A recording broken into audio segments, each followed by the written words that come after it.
The Watson Weekly podcast is sponsored by Miracle. Because traditional e-commerce is just code for not growing, it's time to do better than the status quo. Join over 450 retailers who are scaling 6 times faster with AI, automation, and a platform built for what's next. Marketplace, dropship, and retail media at enterprise-grade scale. It's time to accelerate with Miracle. It's August 18th, 2025, and this is the Watson Weekly, your essential e-commerce digest. How the hell is it already the end of August? Today on our show, we once made a deal with Google. That deal has changed. The unspoken AI enthusiasm gap at large companies. The road ahead for commerce.com. And an update on gnawing your arm off or replatforming. And finally, the Investor Minute, which contains 5 items this week from the world of venture capital, acquisitions, and IPOs.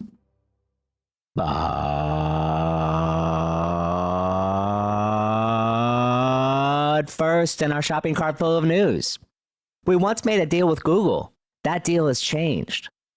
While many are cheering the advent of AI and are saying it's here, for most people, the consequential aspect of the last couple of years has been Google trading the list of blue links for its AI overviews. If you think your organic traffic has tanked, just be glad you're not a news site. But what was the original deal that we all made?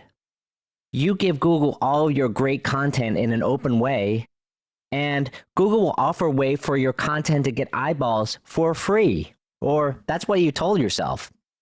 In short, like Darth Vader, Google has altered the deal. In reality, it was never much of a deal insofar it was never guaranteed. Google has decided that disrupting yourself is a far better fate, and what's the result? In Q2 of this year, Google search ad revenue was up 12% year over year over a ginormous base due to better targeting and results produced by AI. This is compared to 14% year over year last year, down slightly, but not as much as your organic traffic, I imagine. And as a result, your website's organic traffic seems to be the trade-off made to secure those continued search ad revenue gains. In other words, Google's going to be just fine, folks. The movie Team America offers another bit of wisdom to harness our current dilemma. Freedom isn't free. It costs a heavy fucking fee. Freedom costs $1.05. Overall, we simply don't know what Google will become next, but we do know what will influence gobs and gobs of advertising revenue. Ditto Meta. And, by the way, asking for a friend, why would anyone want a global superintelligence created by an advertising company? An answer to that question I'm still waiting for. Many have not even stopped to think about why they have already moved on from speaking about SEO to now GEO. Beware what new deal you're getting yourself into without you realizing. OpenAI, I think, could be a different kind of company. Compared to Meta and Google, the company is much less beholden to advertising. They could be the ones to pursue a more Apple-like approach to the market. The addition of Fiji Simo and Johnny Ive only reinforced this in my mind, as Instacart's revenue as a percentage of ads has been steady at 30% the last 5 years, despite the absolute number going up. And I don't need to speak about Johnny Ive's focus on product experience. As a result, I would very much consider OpenAI the wild card in this market. Our next story, the AI barbell effect, the unspoken AI enthusiasm gap at big companies. Software vendors might find comfortable leaders blocking AI experimentation, and objections may not show up actively, but more silently. I've been interviewing a set of SaaS CEOs who are exploring how to adopt software. Some of them have reported to me that their counterparts and old colleagues at big companies are discovering a barbell effect inside larger organizations.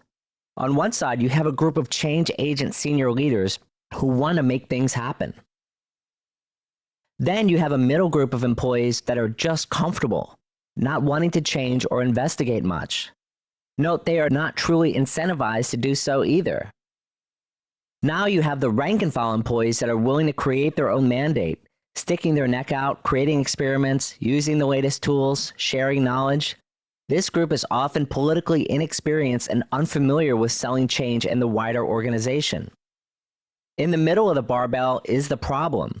giving lip service to the CEO's AI noises and blocking widespread organizational adoption. The only solution is simple: demonstrated success. Slowly add to your user group, share successes, teach new skills and learnings. Telling people to try it and expecting them to listen is not enough. Showing them, holding their hand, and seeing the light come on is the only way forward. Confidence in anything new comes only from repeated demonstrated success.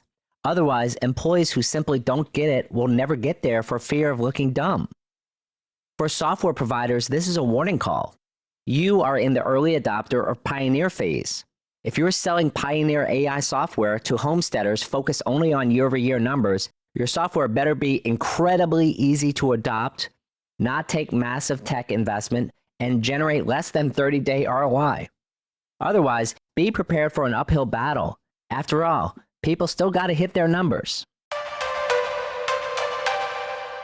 Our third story, the road ahead for commerce.com. I've been thinking about the rebrand recently, in particular all the different legs of the stool that they talked about. Let's talk about BigCommerce for a second, the company that just seems to keep perpetually chopping wood. And if B2B is the thing behind the entire company, I do think it's still somewhat hard to scale a B2B platform that isn't married to an ERP. The ridiculous number of niches in what people call B2B does make it difficult to achieve the same echo chamber effect that exists in a business-to-consumer segment. Of course, there are too many damn niche ERPs to make this strategy viable probably, but if you pick on a good and growing one, the valuation could potentially solve your problem. I would love to see the ultimate private equity buyer be an ERP system. Acumatica was just acquired by Vista Equity for $2 billion. Commerce.com market cap is now sitting at $300 million. And of course, you can't B2B without an ERP. Just saying. Also, if you really are just a flexible front end to an ERP, then it seems like you would want to combine this with MakeSwift. Don't separate it. So if private equity is ultimately the destination, how do we get there? On the MakeSwift side, the company was acquired in 2023, and you might mark that time as peak mock. BigCommerce messaging still kind of suffers from somewhat Commerce Tools FOMO. 2 years after Frontastic was acquired by Commerce Tools, BigCommerce acquires MakeSwift, so they could kind of point to an approach.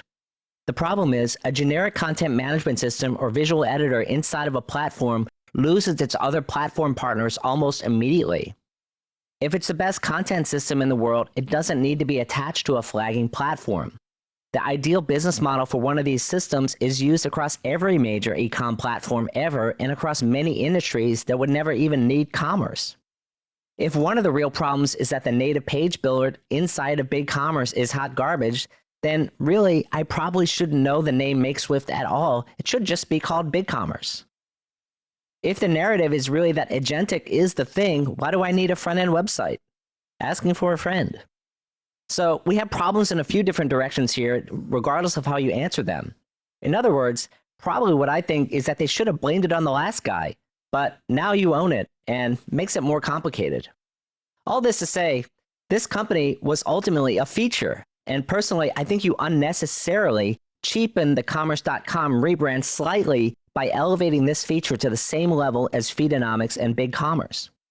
On the Feedonomics front, it is the future, but it's also not incredibly straightforward. The best asset is the stickiness of the relationships, but the entire thing still needs to be reinvented, and there is a foundation to work from. All this to say, kudos to Travis for taking a point of view and steering the ship in a direction. Here's to seeing what the next 12 months looks like.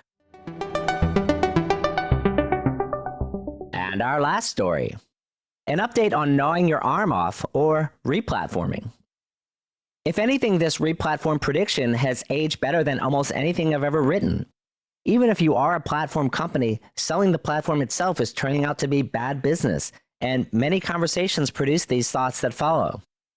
On the Shopify front, enterprise, B2B, and their POS businesses will ultimately need more than Stripe can deliver. Surely that has to change at some point. Bueller? Who would like to buy some Shop Pay? It's easier than a replatform, I promise, said every Shopify sales engineer 3 times this past week. We'll find out soon if the staying power of Shopify employees outlasts an enterprise-length sales cycle. Salesforce loves selling agents so that it can sell data. Also, renewals are a thing. Salesforce.com is still harder to dislodge than most would like to admit. Time is a flat circle, said a Salesforce sales rep in a renewal conversation, or Matthew McConaughey in a recent Salesforce commercial. BigCommerce is, of course, repositioning Feedonomics after finding it amongst the couch cushions in Austin, Texas after a recent remodel. Who the hell knew we even had this damn thing? Which is not an actual Travis Hess quote. System integrators are pivoting in response to this. Data, order management, AI, service, and marketing are all more attractive businesses than site rebuilds. Run away, run away! Monty Python or, potentially, system integrator CEOs. Also, system integrator CEOs, why the hell aren't I in a higher partner tier? As the great modern philosopher Rosie Perez said in White Men Can't Jump, sometimes when you win, you really lose. Which reminds me of a system integrator winning a new platform build.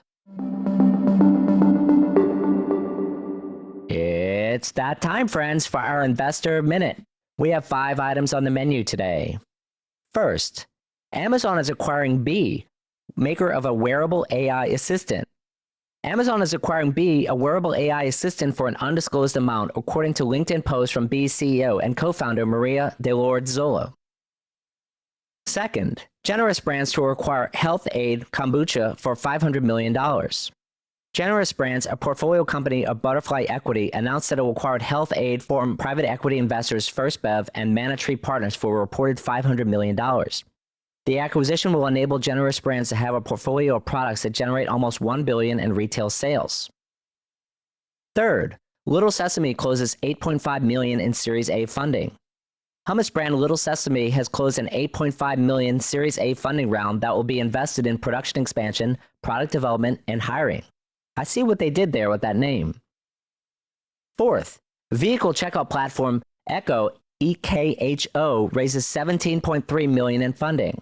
Echo, a compliant vehicle checkout platform, has raised $17 million in seed and Series A funding that will be used to hire engineering talent, improve state-by-state compliance, and product development.